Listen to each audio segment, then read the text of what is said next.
When my daughter-in-law smiled at me and said, "You should rest now," I nodded and thanked her. I did not tell her that I felt like a guest in the house I once ran with my own hands. I did not tell her that my heart felt heavy that day. I just smiled, because that is what mothers like me do.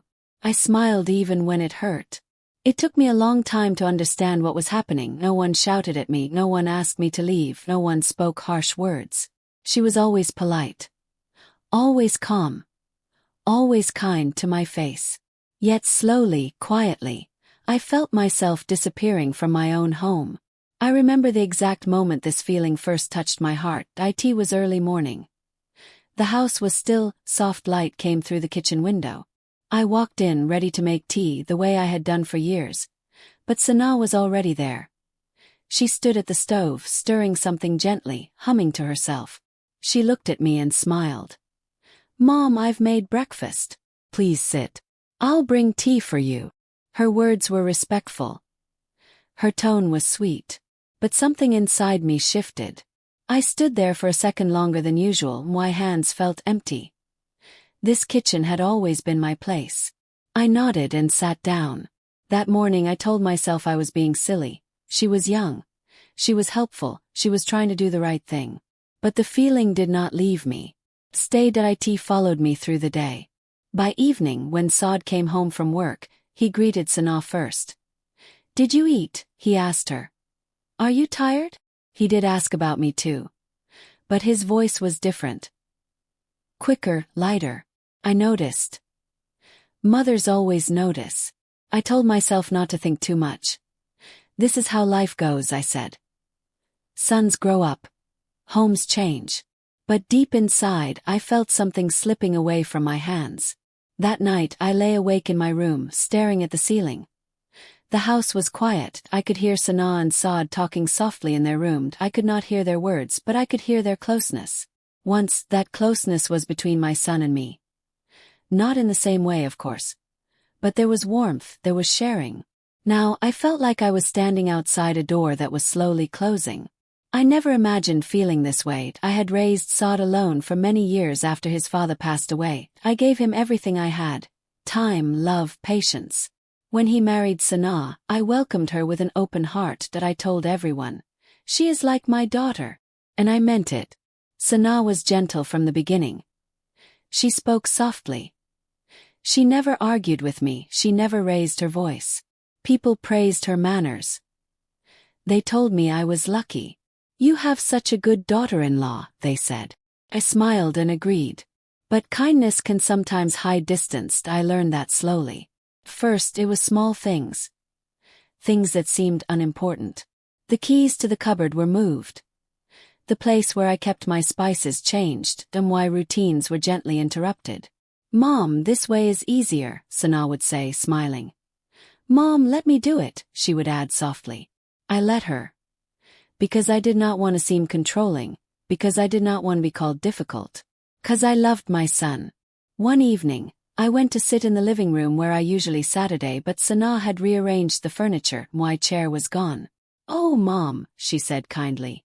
"This looks better now, doesn't it?" I nodded again. I always nodded. Inside I felt smaller. Saad did not notice that, or maybe he did, but did not understand. He was busy with work. Busy with life. When I tried to speak once very gently, he said, "Mom, you're overthinking. Sana respects you so much." I believed him. Or maybe I wanted to believe him. Days passed, weeks passed. And with every passing day, I felt less needed. I used to plan meals. Now Sana decided. I used to handle guests. Now Sana greeted them while I stood behind her. She always included me. But only as a shadow. "Mom, sit," she would say. "Mom, don't worry." Her kindness felt like a soft wall. Polite. Smooth. Impossible to break. One afternoon, I overheard her speaking to a guest. "She gets tired easily now," Sana said about me. "So I handle most things." She smiled while saying it. I stood behind the curtain and listened. My chest felt tight. I was not tired. I was pushed aside. But I said nothing. That is the hardest part to explain. When someone hurts you without ever being cruel. When you feel replaced without being rejected. There is no fight to point at, no harsh words to repeat. Only silence. Only slow loss. That night I cried quietly into my pillow. Not because Sana was bad, but because I felt invisible. I wondered when my place began to fade, that I wondered if I had done something wrong. Mostly I wondered why kindness could hurt so much. The next morning Sana knocked on my door. "Mom, are you feeling okay?" she asked softly. I smiled and said yes. 'Cause that is what mothers like me do. I did not know then that this feeling was only the beginning. I did not know that one day I would sit in my own home and feel like I did not belong there anymore. I did not know how much it would hurt to be smiled at while being replaced. Before Sana entered our lives, my world was simple. It was not easy, but it was familiar. It had routine and it had purpose. Saad was my only son. I raised him with careful hands and a patient heart. After his father passed away, the house felt empty, but Saad filled that emptiness in his own quiet way. We grew up together in some sense that I learned to be strong because I had to. And he learned to be gentle because he saw me struggle. Every morning I woke before sunrise. I prayed, that I made tea. I planned the day in my head. Saad would come into the kitchen rubbing his eyes.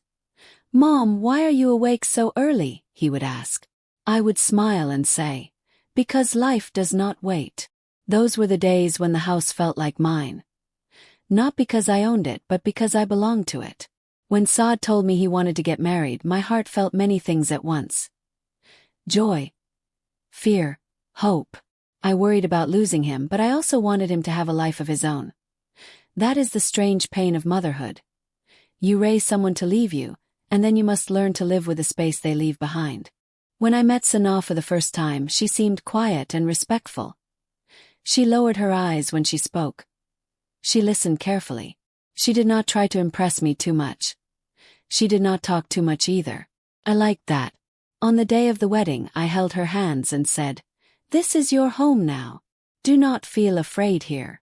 She smiled at me with tears in her eyes. "I will take care of you like my own mother," she said. I believed her. After the wedding, when Sana came to live with us, I told myself I would not interfere. I had seen too many families break because of small misunderstandings. I promised myself I would be patient. In the beginning, things were good. Very good, actually. Sana woke up early like me. She helped in the kitchen. She asked before doing anything, "Mom, should I add more salt? Mom, how do you make the lentils?" I felt proud explaining things to her. It felt like passing something down, like my life had value beyond myself. Saad seemed happy. He laughed more. He talked about his work with excitement. Seeing him like that made my heart feel full. For some time we were a family learning to adjust. There were awkward moments, of course, but nothing serious. If Sana cooked something different, I smiled and ate it. If she rearranged a small corner, I told myself change was natural. I wanted peace more than control. Slowly, though, the questions stopped. Sana no longer asked how I did things. She did them her way. At first, I admired her confidence. She was young. She was educated. She had ideas. Times are different now, I told myself. This is how homes change. But along with her confidence came quiet decisions. Decisions made without me. One afternoon I opened the cupboard and found my containers gone. Replaced with new ones. Neat. Matching. "Oh, Mom," Sana said when she noticed me looking. "I organized everything. It was too cluttered before." She laughed lightly. Not unkindly. I laughed too, but my chest felt tight. Those containers were old. Some were gifts, some held memories. I told myself I was attached to small things. Another day, I found my prayer mat moved from its usual place. Sana had made space for a small table with flowers. "It looks nice here," she said gently. He nodded. Little by little, my habits were adjusted, my preferences were softened, my voice became quieter.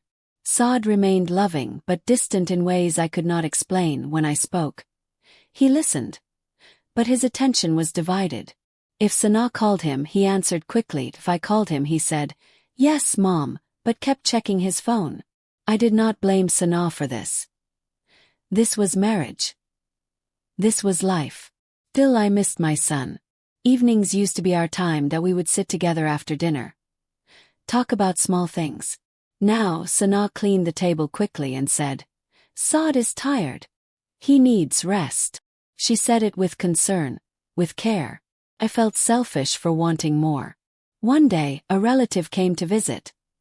She asked Sana about the house. Sana answered confidently. She explained everything, the routines, the expenses, the plans. No one looked at me. I sat quietly, hands folded, smiling politely. Inside, I felt like a guest listening to a story about a home that once knew me well. After they left, I went to my room and closed the door. I sat on my bed and stared at the wall. I asked myself a question I was afraid to answer. Was I still needed here? I tried to talk to Sana once. Very carefully. Very gently. "Sana," I said, "if I ever interfere, please tell me. I do not want to be in the way." She looked surprised. "Oh no, Mom," she said quickly. "You are never in the way." Her words were kind, her eyes were calm. But nothing changed. In fact, I stopped being included in small decisions. Meals. Visitors. Plans. Things happened around me, not with me. One night, I heard Sana and Saad discussing something quietly. They stopped when I entered the room. "Mom," Sana said quickly, "we were just talking about the weekend." I smiled. "Of course," I said. I went back to my room, feeling like I had interrupted something I no longer belonged to. Sometimes I wondered if this was my fault. Maybe I had stepped back too far.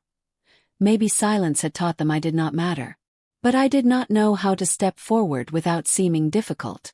The house felt full, yet lonely. Rooms were occupied, but my presence felt optional. Sana continued to be polite. Always respectful. Always calm. And that made it harder. Because how do you explain pain caused by kindness? How do you point to a smile and say, "This hurts me"? I began spending more time alone. Reading. Praying. Looking out the window when it rained. Rain always made the house quieter. It reminded me of earlier days. When Saad was young. When this home felt warm with need. I missed being needed. I missed having a place that was not just physical but emotional. Still, I told myself to be patient. Things take time, I said. Families settle eventually. I did not know then that patience can sometimes turn into disappearance. I did not know that by the time I realized what was happening, my place would already feel taken. And the person who took it would never raise her voice. Never insult me. Never ask me to leave. She would only smile. The change did not come all at once. It never does. It arrives quietly, like dust settling on furniture you stop using. I noticed it first in my mornings. I used to wake with a sense of purpose. There were things to do, people to care for. Now I woke up and waited. I waited to see if so-and-so needed help. I waited to see if Sana would ask me something. I waited to see if Saad would come to my room the way he used to. Most mornings no one came. Sana handled breakfast on her own now. She prepared meals according to what Saad liked. Lighter food. Less spice.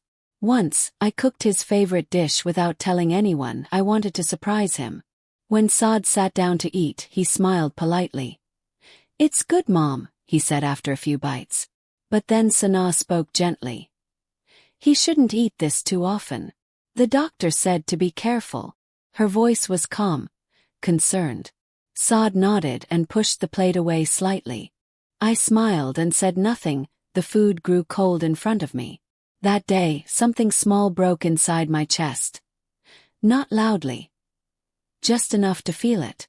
Another time, I planned to visit a neighbor who was ill. I told Sana in the morning. "Oh," she said softly. "Saad already promised we would visit my cousin today. Maybe another time." Another time never came. I began to realize that my plans were always secondary. Not rejected. Just postponed. Until forgotten. Guests still came to the house. But Sana greeted them at the door. She offered tea. She spoke confidently. I sat beside her, nodding, smiling.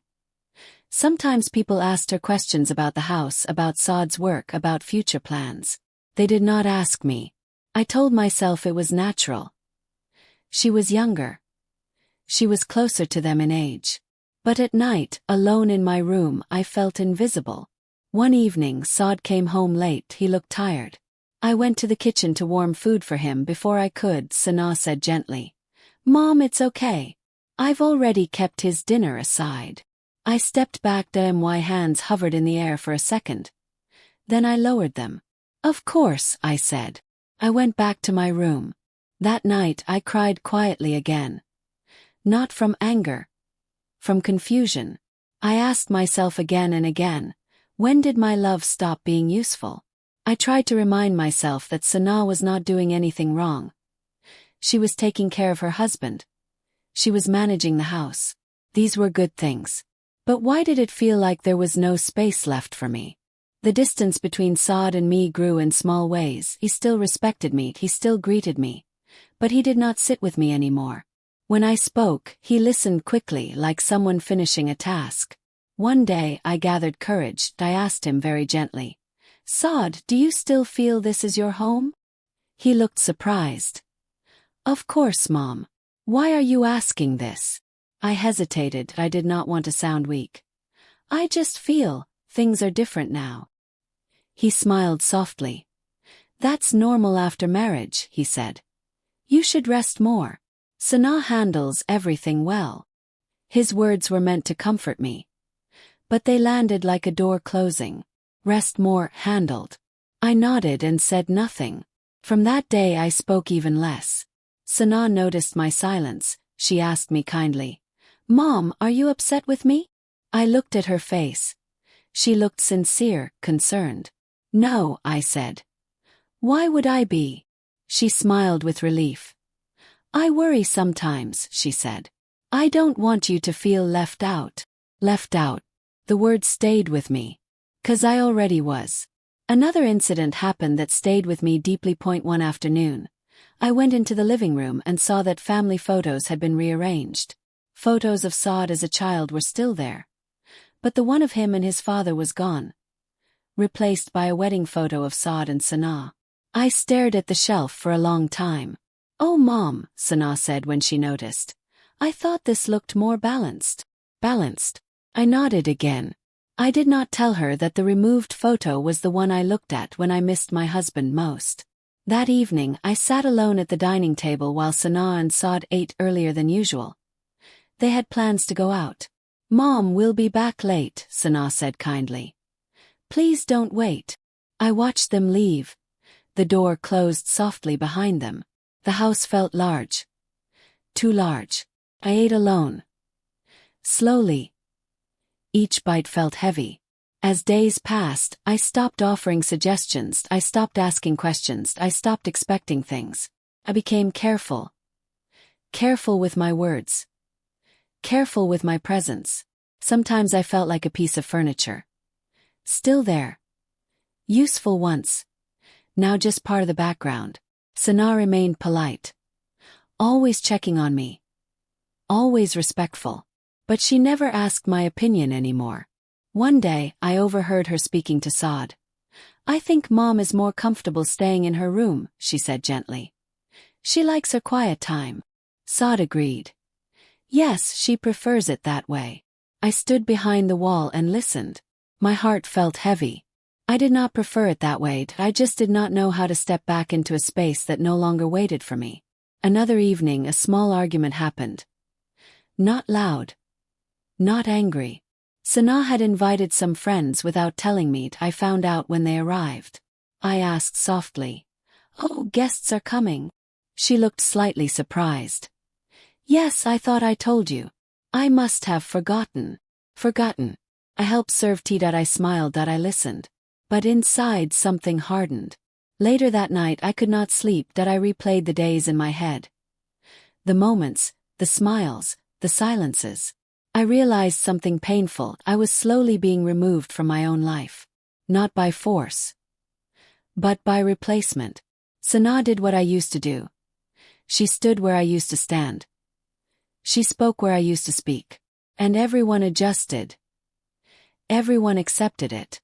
Everyone except me. The hardest part was that I could not blame anyone openly. There was no clear wrongdoing, no cruelty. Just quiet shifts. I wondered if this was how old age felt. Not physical weakness, but emotional fading. One night, I sat with my prayer beads and whispered a question to myself. Was this home still mine?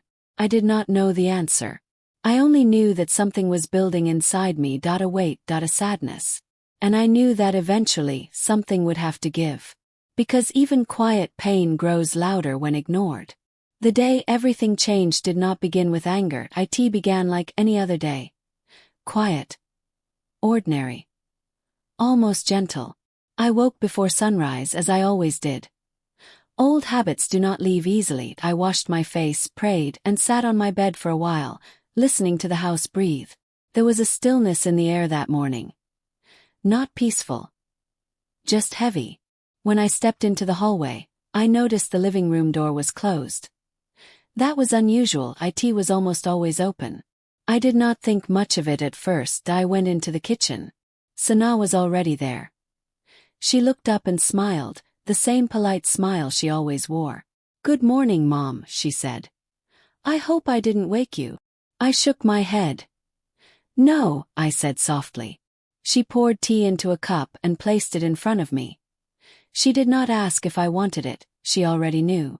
I sat down at the table, holding the warm cup in my hands. I watched her move around the kitchen with ease. This was her space now. She knew where everything was. She did not hesitate. After a few minutes, she spoke again. "Mom, Saad and I wanted to talk to you about something today." Her voice was calm, gentle. My heart tightened slightly, but I kept my face relaxed. "Of course," I said. She nodded. "We'll talk after breakfast." I drank my tea slowly. Each sip felt heavier than the last. Saad came into the kitchen a little later. He looked fresh, ready for work. He greeted Sana first, then me. "Mom," he said, smiling. "How are you today?" "I'm fine," I replied. That I always said that. We ate quietly. No one spoke much. The air felt thick, like it does before rain. After breakfast, Sana cleared the table. Saad checked his phone once, then put it away. "Let's sit in the living room," Sana said. We walked in together. I noticed then that the room looked different. Very different. The furniture had been rearranged again. But this time it was not just small changes. My old cabinet was gone. The one where I kept documents, letters, and memories, and in its place stood a sleek new shelf. I felt a small shock in my chest. I sat down slowly. Saad sat across from me. Sana sat beside him. They looked like a pair. United, prepared. Saad cleared his throat. "Mom," he began, "we wanted to discuss something important with you." I nodded. My hands rested in my lap. They felt cold. Sana spoke next. "We've been thinking about how to make things easier for everyone." "Easier," she continued. "You've done so much for us. And we know you get tired." I wanted to say I was not tired. But I stayed quiet. Saad looked at me kindly. "We feel you deserve more rest. More comfort." "Comfort." Sana leaned forward slightly. "There's a small portion of the house upstairs," she said softly. "It's quieter. We were thinking of turning it into your space. Just for you." "My space." The words echoed in my head. "You'll have your own room, your own sitting area," Saad added quickly. "No disturbance. Total peace." I looked at them both. Their faces were calm. Hopeful. I understood then. They were not offering me comfort. They were moving me away. Not out of the house, but out of the center of it. I took a slow breath. "I already have a room," I said quietly. Sana smiled gently. "Yes, Mom, but this would be better. Closer to the window. More light. More distance." I glanced around the living room again. The new shelf, the changed layout. This conversation had been planned. Prepared. Without me. Saad spoke again. "Mom, please don't misunderstand. This is for your own good." Those words hurt the most. For your own good. I wanted to ask him when he had decided that my place was no longer here. I wanted to ask Sana when she decided to move me quietly to the side. But my throat felt tight. The words did not come. I realized something important in that moment. This was not a discussion, it was an announcement. They had already decided. I looked at Sana. She met my eyes and smiled softly. Not cruelly. Not proudly. Just calmly. That smile broke something inside me. I stood up slowly. My legs felt weak. I need some air, I said. No one stopped me. I walked out of the living room and into the small courtyard at the back of the house. The sky was cloudy. The air smelled like rain. I stood there for a long time. My mind felt empty. I remembered the day we moved into this house. Saad was still young. His father was alive. We laughed that day. I remembered painting the walls, choosing the curtains, building a life. And now, I was being gently placed aside in that same life. Not pushed, not forced, but placed. When I went back inside, Sana was waiting for me in the hallway. "Mom," she said softly, "I hope you're not upset." I looked at her face. I searched for something. Guilt, doubt. I did not find it. "I'm not upset," I said truthfully. "I'm just surprised." She nodded. "We only want what's best for you." I smiled. That old habit again. "I understand," I said. That afternoon, I went up to the small upstairs area they had mentioned. It was already prepared. Fresh curtains, a small table, a bed neatly made. They had done this carefully, thoughtfully. I sat on the bed and placed my hand on the blanket. It was soft. I should have felt grateful. Instead, I felt erased. Over the next few days, the move happened quietly, and why things were brought upstairs, why routines changed. Meals were sent up to me sometimes. "Mom, don't bother coming down," Sana would say. "Relax." Saad visited me once a day, sometimes twice. "How are you feeling?" he asked each time. "I'm fine," I replied. The living room downstairs felt like another world now. Laughter floated up sometimes. Conversations I was not part of. I sat by the window and watched the street. Life went on. One evening, I overheard Sana telling someone on the phone. "Yes, she's more comfortable upstairs now. She likes her peace." I closed my eyes. That night I did not cry. That I felt empty instead. I realized something very clear then, that I had allowed this to happen. My silence had taught them I did not need a voice, and why patience had taught them I did not need a place. The turning point was not just their decision, it was my understanding. I was not unwanted, that I was unnecessary. And that realization hurt more than anger ever could. I sat on my bed and whispered to myself, "I am still here." But the house no longer answered. The days after my move upstairs passed quietly. Too quietly. Morning light came through the small window and rested on the floor like it was unsure where to go. I sat on the edge of the bed and listened to the house wake up without me. Cupboards opened and closed downstairs. Footsteps moved with purpose. Life continued. I folded my blanket carefully each morning, even though no one came to see it. Old habits stay with you when purpose is taken away. At first, I told myself this was temporary. That things would settle. That someone would notice how far away I had been placed. But days turned into weeks. Sana checked on me every morning. She knocked softly. "Mom, do you need anything?" Her voice was gentle. Always gentle. "No," I would say. "I'm fine." She brought my meals on a tray sometimes. She arranged them neatly. She smiled. "Please eat," she would say. I thanked her every time. Because gratitude was still expected of me. Saad came in the evenings. He sat on the chair near the window. He asked about my health. He asked if I needed medicine. He never asked if I was lonely. I wanted to tell him that loneliness is not cured by food or rest. That loneliness is not about being alone, but about being unseen. But I did not say it.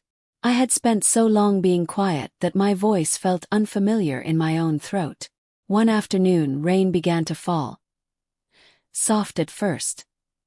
Then heavier. Rain always made me think that it slowed the world down enough for memories to rise. I remembered Saad as a child running through puddles. Laughing. Calling my name. I remembered nights when he was sick and I sat beside him, Awake until morning, I remembered how this house once felt alive with need. Now it felt organized, efficient, clean, but empty. That afternoon I took out a small box I had carried upstairs with me. Inside were letters, old photos, small things no one noticed missing. I touched each item slowly. My husband's handwriting. Sod school drawings. These were parts of me that had no place downstairs anymore. For the first time in many years I allowed myself to cry openly. Not loudly. Just enough to feel it.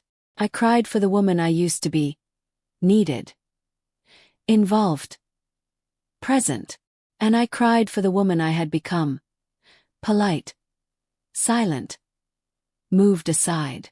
That evening, Sana came to check on me again. She paused when she saw my eyes.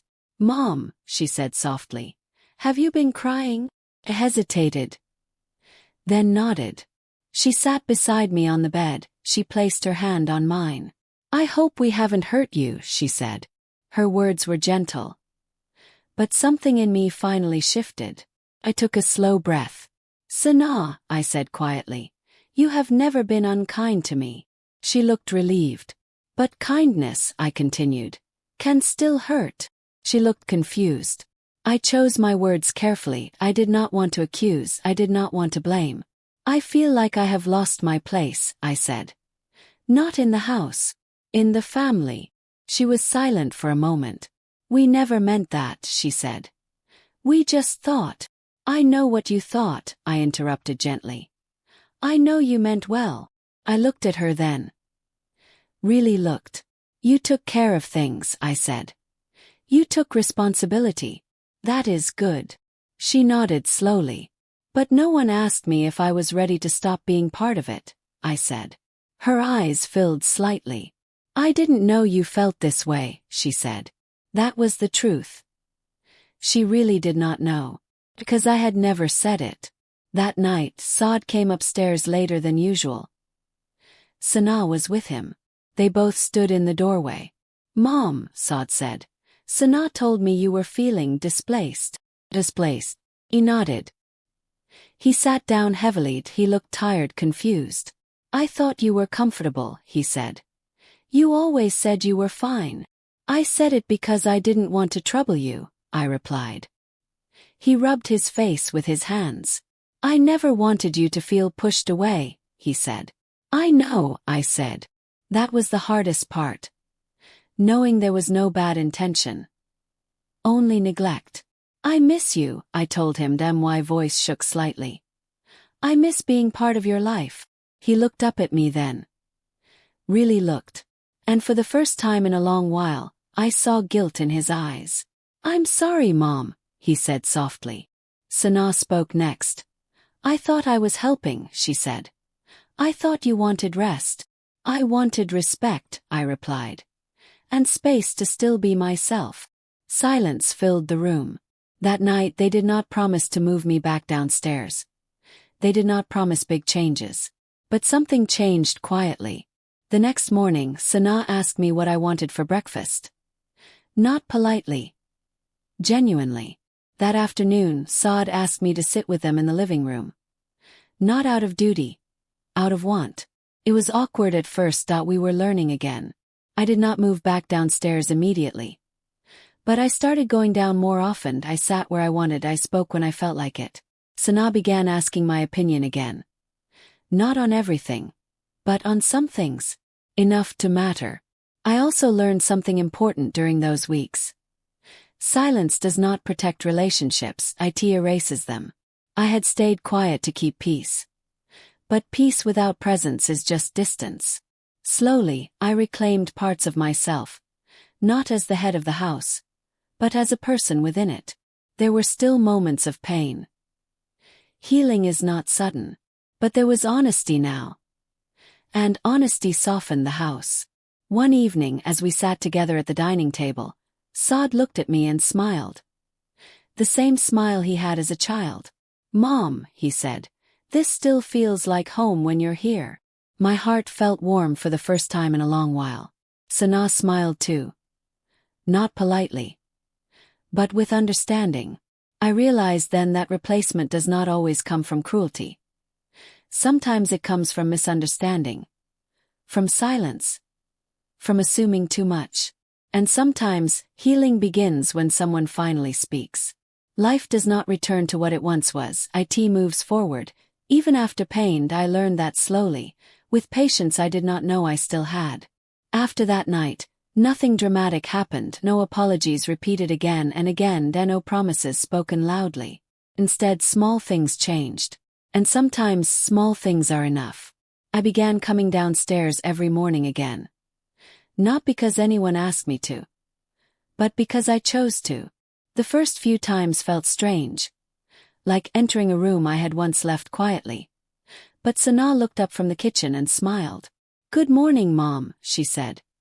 Not out of habit, but with awareness. She asked me simple questions. "What do you feel like eating today? Do you think this tastes okay?" Questions I had not heard in a long time. I answered slowly at first, carefully as if testing whether my voice still had a place. Did. Saad began sitting with me in the evenings again.